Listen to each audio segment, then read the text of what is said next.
사도행전 18장 5절에서 11절 말씀입니다.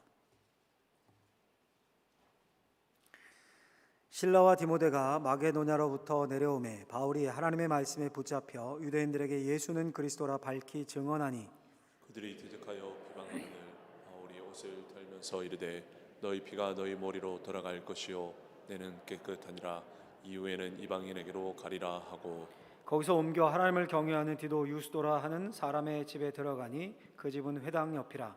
또 회단장 그리스도가 온 지방과 더불어 주를 믿으며 수많은 고린도 사람도 듣고 믿어 세례를 받더라.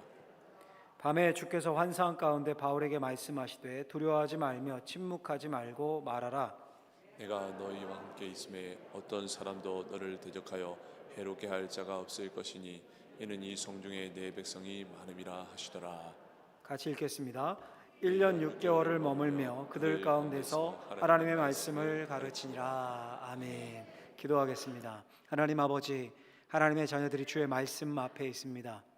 하나님의 말씀이 우리 심령에 심겨지게 하시고 악한 사탄 틈타지 못하게 하실 뿐 아니라 심겨진 말씀 성령께서 역사하셔서 우리의 삶의 실천으로 나타나 모두 복받는 인생들 되게 하여 주옵소서. 예수님의 이름으로 기도하옵나이다. 아멘.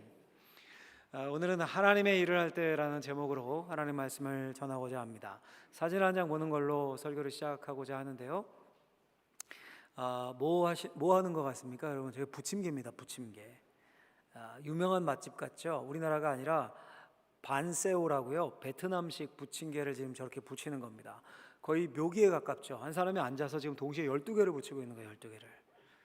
그 옆에도 저렇게 부치는 사람이 있고, 굉장한 맛집 유명 식당 같은데요. 놀랍게도 저곳이 식당이 아니라 사원, 절입니다. 절. 동라이 사원이라고요. 저 부침개 때문에 유명해져서 빤세오 사원, 부침개 사원이라고 불린다고 합니다. 더 놀라운 건 저게 공짜래요. 그냥 준답니다. 먹고 이제 마음에 감동이 오면 기부를 하고 그걸로 또 부침개를 만들고, 또 더 놀라운 사실은 저 부침개를 부치는 사람들도 다 자원봉사라는 겁니다. 땀을 뻘뻘 흘리며 종일 저렇게 부침개를 부칩니다. 주말에는요 수천 명이 몰린다고 합니다. 왜 종일 자원봉사를 할까요? 인터뷰하는 것을 제가 세계 테마 기행의 한 장면을 제가 따온 건데, 캡처한 건데, 인터뷰하는데 이렇게 얘기하더라고요. 그게 부처님의 일이고 공덕을 쌓는 일이라고 믿기 때문이라고. 우리 기독교식으로 한다면 그게 하나님의 일이고 하나님의 영광을 위하는 일이라는 거죠.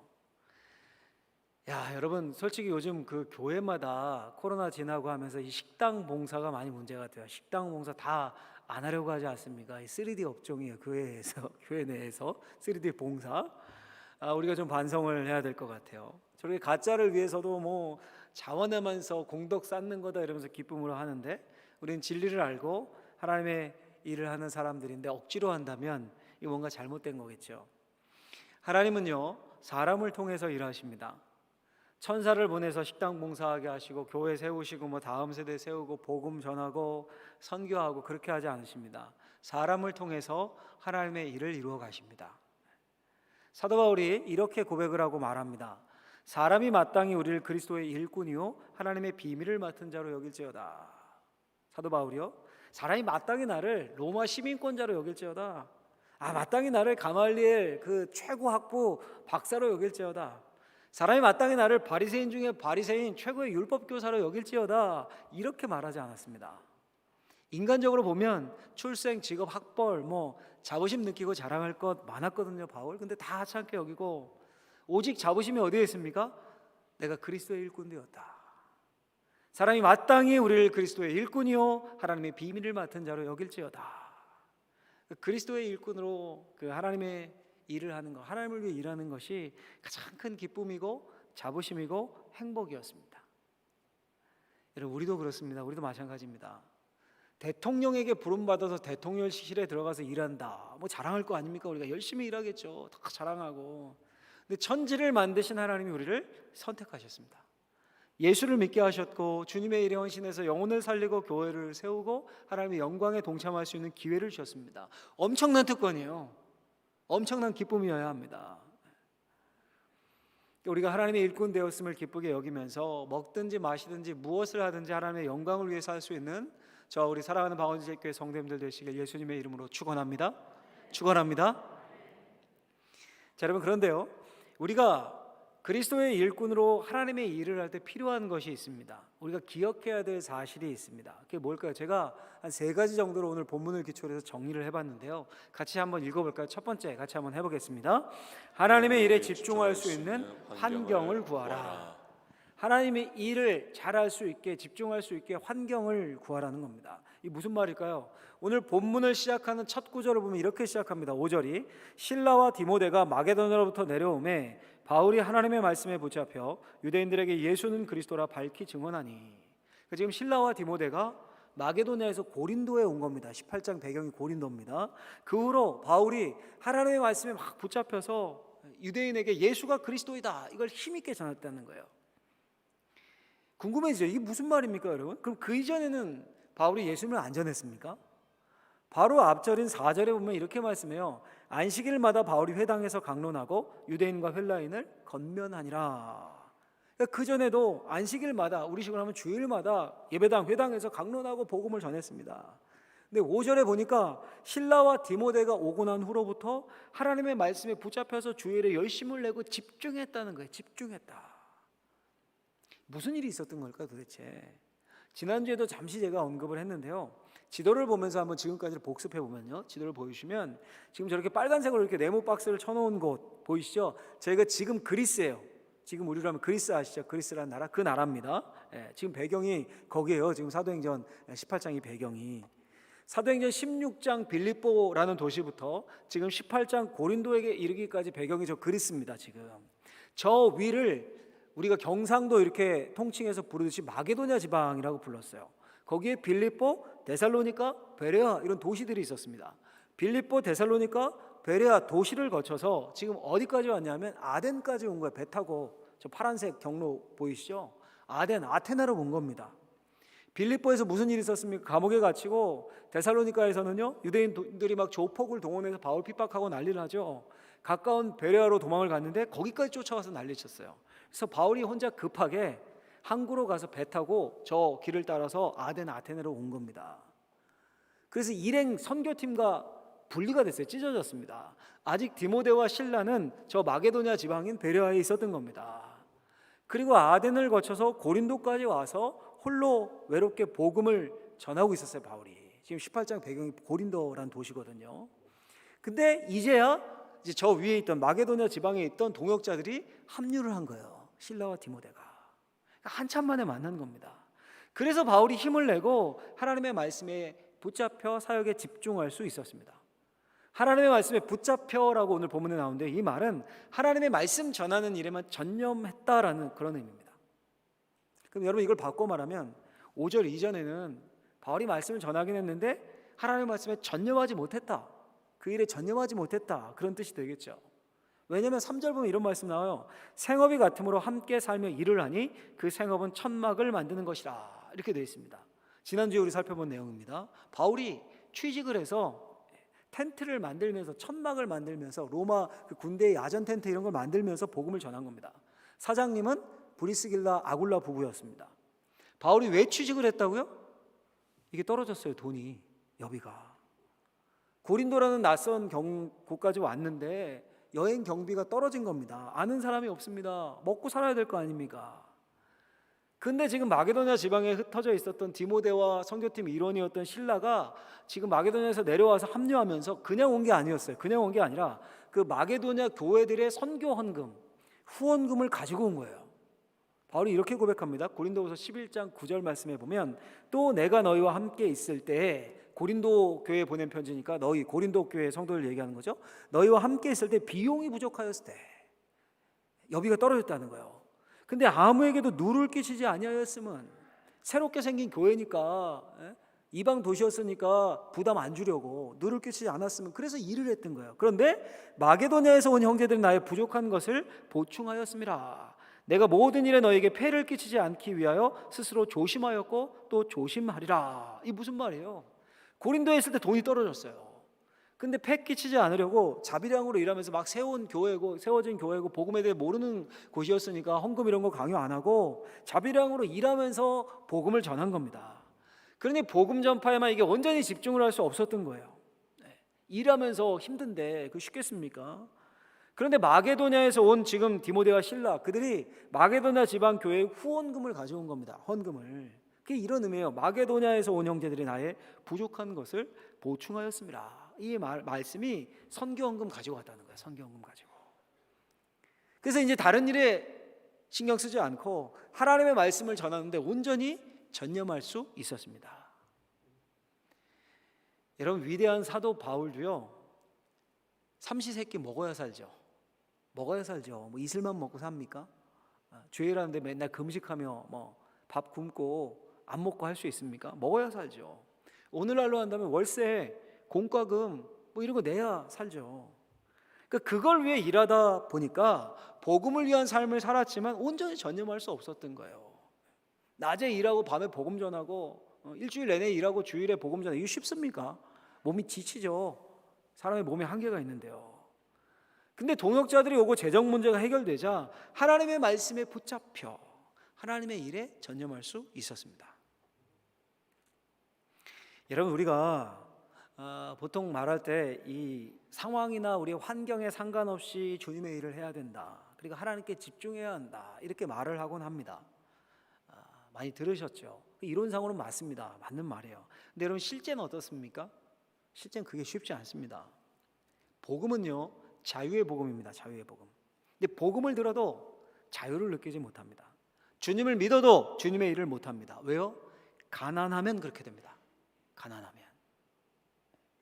정신적으로, 물질적으로, 신체적으로, 사회적으로, 재정적으로 가난하면 구원을 받아도 누리지 못하고 하나님께 감사하는 마음이 있어도 하나님의 일을 하지 못할 수도 있습니다.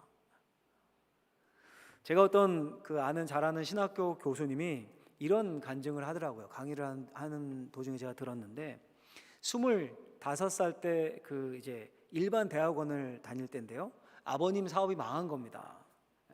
집이 압류되고 갈 곳이 없는 거예요. 집에 갈 수가 없습니다. 근데 신앙이 좋았어요. 신앙이 좋으니까 교회에 갔겠죠. 교회 가서 말씀 듣고 기도하고 막 은혜를 받는 거예요. 청년들과 교제하고. 근데 끝나면 기숙사에 가야 되는 거예요. 기숙사에. 집으로는 못 가고. 기숙사까지 마을 버스를 타고 가야 되는데 그때 마을 버스가 350원이었다고 그럽니다. 근데 그 350원이 없는 거예요, 수중에. 있는 거라고는 지갑에 보니까 학교 구내식당 식권 몇 장, 이게 전부예요. 이런 말을 하더라고요, 정확하게. 30분 전에 설교 찬양에서 받은 은혜는 완전히 사라지고 세상에서 내가 가장 불쌍한 사람이라는 생각이 들더라고요. 이렇게 말하더라고요. 여러분, 공감되시죠? 가난하면 자유를 누릴 수 없습니다. 어쩌면 그래서 잠언에서 보면 아굴이라는 사람이 이렇게 고백을 해요. 나를 가난하게도 마옵시고 부하게도 마옵시고 오직 필요한 양식으로 나를 먹이소서. 아굴의 기도죠.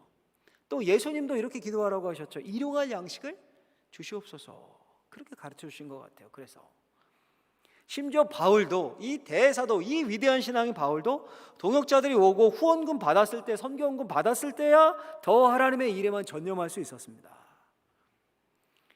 여러분, 저는 지금 이곳에 예배하는 모든 성도님들이 우리 그리스도의 일꾼으로 주님의 일을 마음껏 하고 싶다라는 마음이 있을 줄로 믿습니다.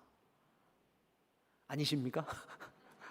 맞죠? 할렐루야. 네, 맞죠? 그러면 그런 환경을 구하십시오. 환경을. 하나님, 내가 가난합니다. 하나님, 내가 경제적으로 가난합니다. 하나님, 내가 신체적으로 가난합니다. 몸이 아픕니다. 하나님, 내가 정신적으로, 정서적으로 가난합니다. 그 가난으로부터 자유를 주셔서 주님께 집중하게 해주십시오. 구하십시오. 아굴처럼. 자비하고 사랑 많으신 하나님이 그 기도를 반드시 들어주실 줄로 믿습니다.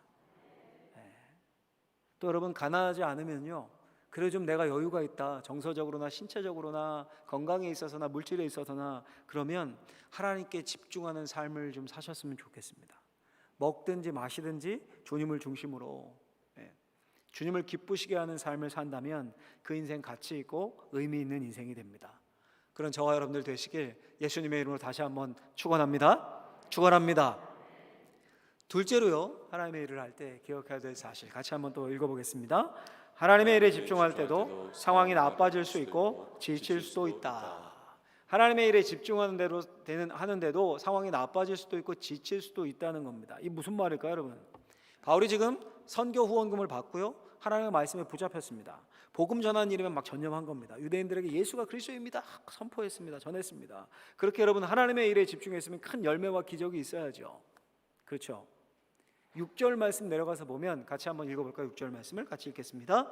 그들이 대적하여 비방하거늘 바울이 옷을 털면서 이르되 너희 피가 너희 머리로 돌아갈 것이요 나는 깨끗하니라 이후에는 이방인에게로 가리라 하고.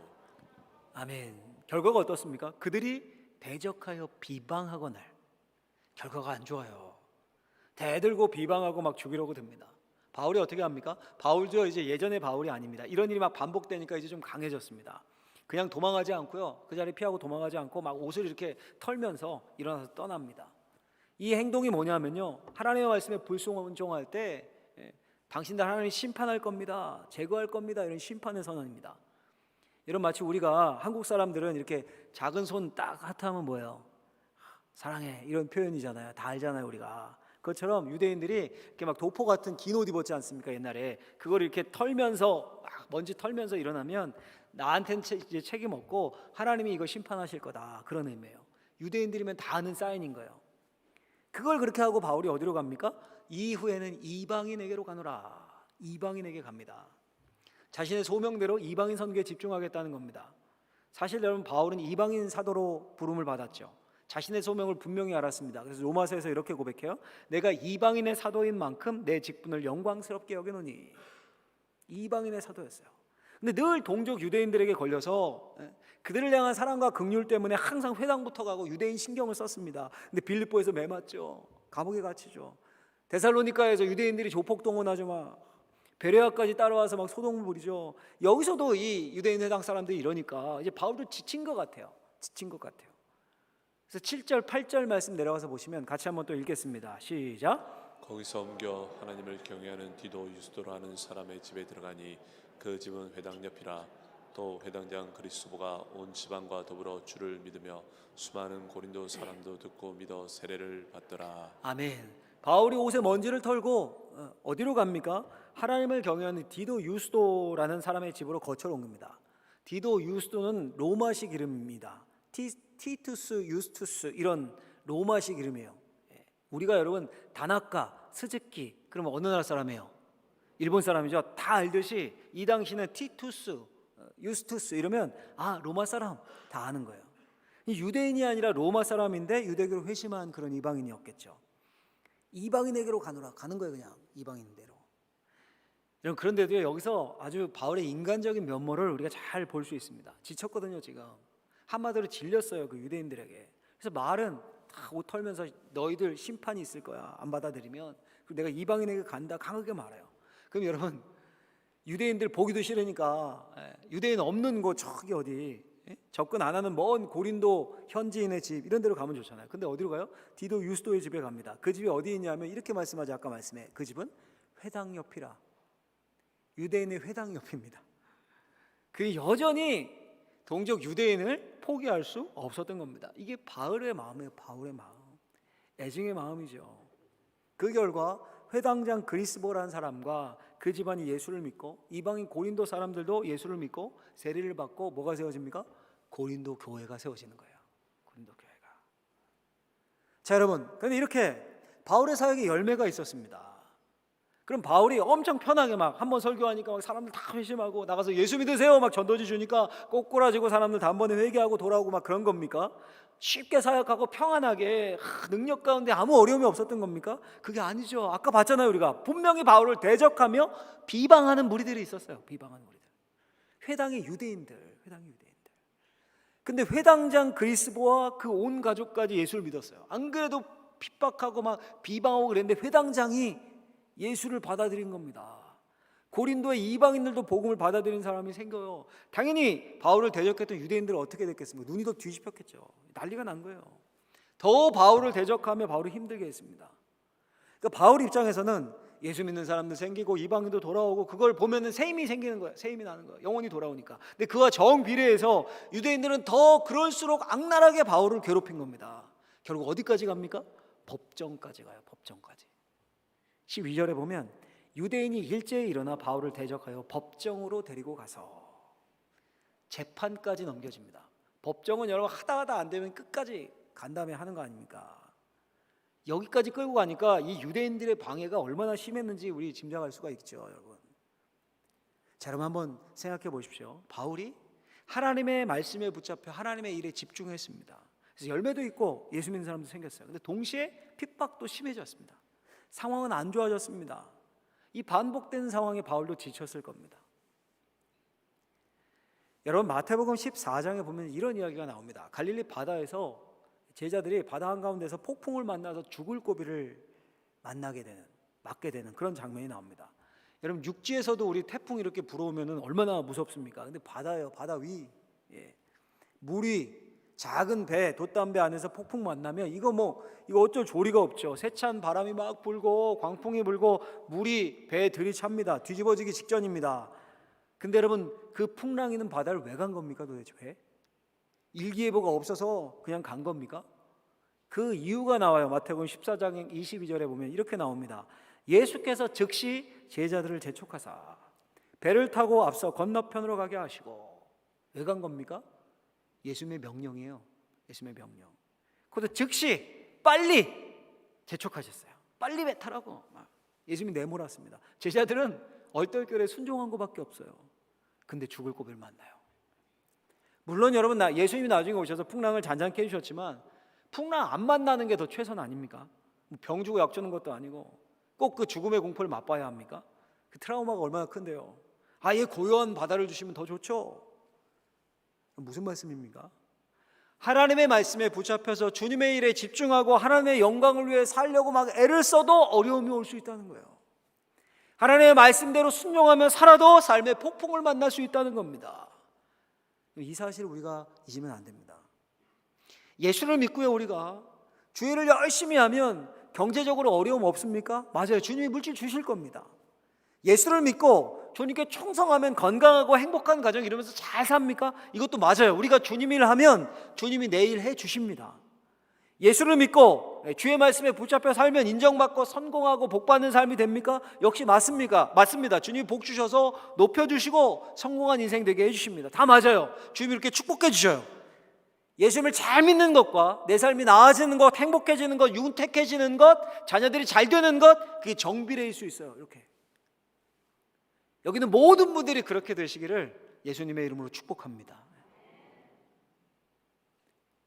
근데 여러분 분명히 기억할 사실은 100% 그렇지는 않다는 거예요. 아니 오히려 그 반대일 수도 있습니다. 하나님의 일에 집중하고 하나님을 위해 사는데 그 주님의 일에 보람도 느끼고 열매도 있는데 동시에 어려움도 함께 있을 수 있습니다. 대적하는 사람도 생길 수 있습니다. 마음이 힘들고 지치는 일도 벌어질 수 있습니다. 심지어 바울처럼 소송에 휘말리고 법정에 설 수도 있습니다. 주님께 순종했는데 삶의 폭풍을 만날 수도 있습니다. 병이 들고 죽음의 공포를 경험할 수도 있습니다. 그게 여러분 무슨 말입니까? 하나님께 집중해 하나님 중심으로 주님의 일꾼으로 사는 것과 내 이 현실의 형편과 상황은 따로라는 거예요. 따로예요. 때로는 이렇게 정비례지만 때로는 반비례입니다. 이 말은 정해진 법칙, 고정된 것이 아니라는 겁니다. 바울을 보면 알 수 있지 않습니까?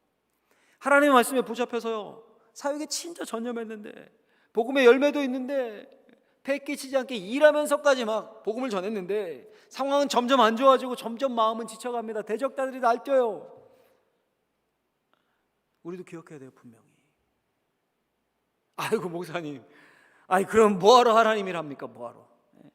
아니 하나님 일 하면 더 잘되고 더 평안하고 더 행복한 게 아니라 말씀에 순종하고 하나님 일 하려고 애쓰고 그럼 더 힘들고 더 지치고 어려울 수도 있다면 뭐하러 그거 하나님 일 합니까? 그거 이런 질문이 들 수도 있겠죠. 그렇죠. 여러분 왜 우리가 하나님의 일꾼으로 하나님의 영광을 위해 살아야 합니까? 하나님의 일꾼들에게는 반드시 일어나는 일이 있어요. 반드시. 그럴 수도 있고 아닐 수도 있고 이게 아니라 이건 100%예요. 반드시 일어나는 일. 그게 뭘까요? 오늘의 결론인데 세 번째 같이 한번 읽어보도록 하겠습니다. 하나님은 하나님의 일꾼에게 임재하시고 보호하시고 섭리로 돌보신다. 할렐루야. 하나님의 일꾼들을 책임지신다는 거 한마디로. 임재하시고 자신을 드러내 보여주시고 보호하시고 섭리로 돌봐주십니다. 자, 여러분, 우리가 2000년 전 지금 고린도로 가는 거예요. 사도행전 18장 안으로 가서 바울의 입장이 된다고 해보십시오. 제가 바울이라고 해보죠. 목회자니까. 제가 낮이면 디도 유스도의 집을 거점 삼아서 복음을 전합니다. 열매가 있어요. 전한 복음을 듣고 주님을 영접하고 세례받는 사람들이 생깁니다. 다 이방인들이에요. 그들을 볼 때 영혼 구원보다 좋은 게 어디 있어요? 힘이 나요. 당연하죠. 성도가 조금씩 늘어납니다. 그래도 여전히 가정교회, 개척교회예요.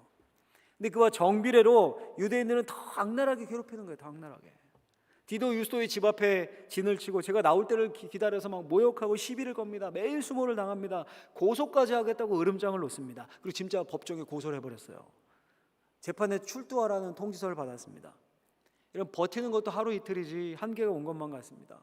해가 저물어서 숙소로 가면 속에서부터 무너져 내리는 것 같습니다.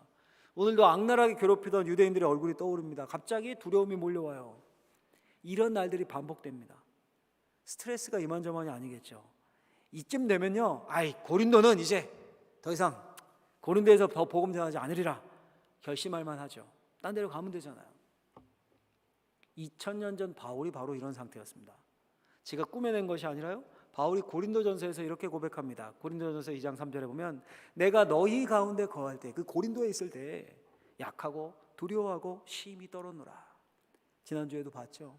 고린도에서 복음을 전할 때 약하고 두렵고 심히 떨었습니다. 이제 그만해야겠다. 너무 지친다. 두렵고 힘들다. 이런 생각까지 한 겁니다. 소명에 따라 주의 일을 하는데 너무 힘든 겁니다. 그때 무슨 일이 일어납니까, 여러분? 그때 오늘 요절인데 같이 한번 읽어볼까요? 오늘 본문 9절 10절 사도행전 18장 9절 10절을 집중해서 읽어보도록 하겠습니다. 시작. 밤에 주께서 환상 가운데 바울에게 말씀하시되 두려워하지 말며 침묵하지 말고 말하라.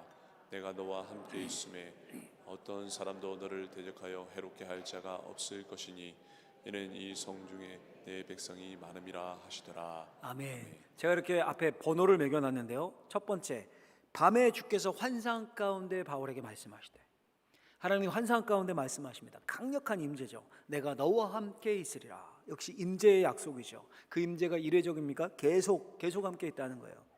두 번째, 어떤 사람도 너를 대적하여 해롭게 할 자가 없을 것이니 보호하는 거죠. 보호해. 지금 아무리 유대인이 날뛰고 널 대적하고 달려들어도 걱정하지 말라는 거예요. 하나님이 보호하시고 지켜주신다는 거예요. 세 번째, 이는 이 성중에 내 백성이 많음이라 하시더라. 하나님의 섭리 가운데 이미 고린도에 구원받을 백성들을 예배해 놓으셨다는 겁니다. 그러니 바울은 어떤 상황이든 유대인들이 아무리 날뛰고 대적하고 그래도 걱정하지 말고 뭐라고 말씀하십니까? 두려워하지 말며 침묵하지 말고 말하라. 열심히 하던 일 계속해라. 열심히 너는 복음 전하면 된다. 그럼 내가 책임져 줄게. 이 말이에요, 여러분. 환상 중에 이 주님의 임재를 경험하고 주님의 말씀을 들은 바울이 큰 주님의 은혜에 감격해서 눈물을 흘리지 않았을까요? 그리고 다시 힘을 얻는 거예요. 힘을. 그 결과가 뭡니까? 오늘 결론이 11절 말씀인데요. 1년 6개월을 머물며 그들 가운데서 하나님의 말씀을 가르치니라. 그 하나님의 보호하심을 경험하며 하나님의 계획하신 기간만큼 오랫동안 고린도에 머물며 하나님의 말씀을 가르칩니다. 주님의 일을 힘있게 감당합니다. 그리고 고린도 교회가 세워져요. 여러분, 데이비드 브레이너드라는 분이 있습니다. 18세기 분인데 인디언 선교를 했어요. 그때는 처음으로 그렇게 선교를 시작한 거예요. 인디언 선교를. 근데 그의 일기가 굉장히 유명합니다. 그 일기에 이렇게 씁니다. 인디언들 가운데서 그 어떠한 유익도 줄 수 없고 사역에 성공할 수도 없을 것 같았다. 나의 인생에 대해 완전히 지친 느낌이었다. 죽음이 말할 수 없이 그리웠다. 1743년 4월 7일자 일기입니다. 이렇게 듣습니다. 인생의 위로거리들로 따지면 나는 정말 가련하게 살고 있다. 먹는 음식도 삶은 콩과 옥수수 죽이 전부다. 집 더미 위에서 기거하고 나의 일도 힘겹고 지극히 힘들고 나의 수고가 성공을 거둬 위로를 받게 될 기미도 보이지 않는다. 1743년 5월 18일자 일기입니다. 이게 무슨 말입니까? 환경을 보면 약하고 포기하고 싶고 그만두고 싶고 지칩니다. 인디언 안 들어가도 되잖아요. 인디언 안에 들어가서 옥수수죽 먹으면서 집더미에서 자면서 지치는 거예요. 근데 동시에 요만한 조그만 열매들도 보입니다. 인디언들에게 복음을 전했는데 복음에 관심을 두고 하나님의 능력이 임했다 이렇게 쓰기도 해요. 마치 바울과 같은 거죠. 지금 바울과. 여러분, 그러면 어떻게 금방 철수했을까? 어떻게 견디며 사역을 할 수 있었을까요? 역시 하나님의 임재 때문이었어요. 하나님의 임재. 하나님이 함께 하신다는 그 강력한 확신, 이런 고백을 또 그 일기를 쓴 책에서 합니다. 아침 일찍 일어나 은밀한 헌신을 위해 기도하러 갔다. 기도하는 가운데 하나님께서는 내 영혼 깊은 곳에 이루 형용할 수 없는 위로를 풍성히 부어주셨다. 내 영혼에 있어서는 매우 행복한 날이었다. 하나님께서는 온종일 함께 하셨고 나는 내 삶의 어느 때보다 세상을 초월해 있었다. 일기 수많은 부분에 이런 고백이 나옵니다. 역시 하나님의 임재와 보호, 지켜주심 섭리가 브레인어드로 사역을 감당하게 한 거예요. 여러분, 놀랍게도 인디언 선교사로 헌신했을 때가 24살이었습니다. 24살. 그리고 심한 폐결핵으로 29살에 죽습니다. 29살에. 엄청 오래 선교한 것도 아니고 5년이었다. 5년. 그런데 여러분, 진짜 놀라운 사실은 18세기 선교의 아버지라고 불리는 윌리엄 케일이라는 분이 있어요. 20세기의 짐 엘리엇, 미국의 대각성 운동을 이끈 조나단 에드워즈, 감리교의 창시자, 이분은 알죠? 웨슬리, 존 웨슬리. 아프리카 선교의 아버지라고 불리는 리빙스턴. 이름은 뭐 한번 좀 들어보셨을 것 같고 이름 다 모르셔도 돼요. 근데 진짜 위대한 교회사의 영적인 거인들이거든요. 영적인 거인들이에요, 진짜. 이들 모두가 데이비드 브레이너드로부터 영향을 받았어요. 큰 영향을. 그의 일기로부터 하나님의 임재, 그의 기도, 그 영성의 큰 감동과 영향을 받았습니다. 그래서 사역을, 그래서 선교를 감당했어요. 여러분, 하나님은 특별한 사람들에게만 함께하지 않으십니다. 예수를 믿고 하나님의 일꾼된 모든 자들이 누리는 특권이 하나님이 함께하심이에요. 하나님이 함께하심. 우리가 주님의 일을 하고 주님 뜻대로 살다가 세상에 치이고 두려울 때, 약해질 때도 있어요. 계속해서 주의 일 하다가 지칠 때도 있어요. 힘에 겨울 때도 있습니다. 근데 그때도 하나님이 우리와 함께 하십니다. 하나님이 함께 하셔요.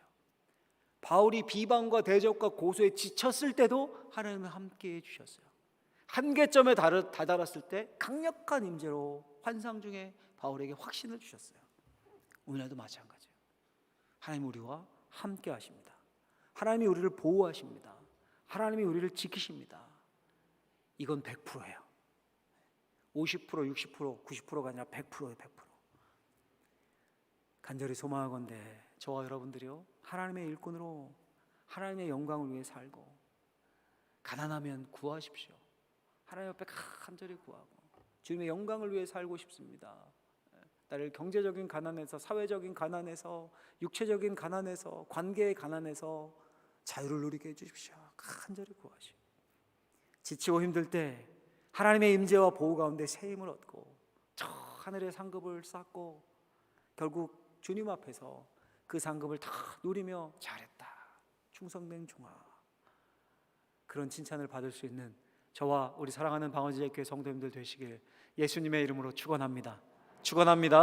기도하겠습니다. 하나님 아버지, 우리를 하나님의 일꾼이요, 그리스도의 일꾼이요, 복음의 비밀을 맡은 자로 여겨주심을 감사합니다. 그에 합당하게 하나님의 영광을 위해 사는 삶이 되게 하여 주옵소서. 예수님의 이름으로 기도하옵나이다. 아멘.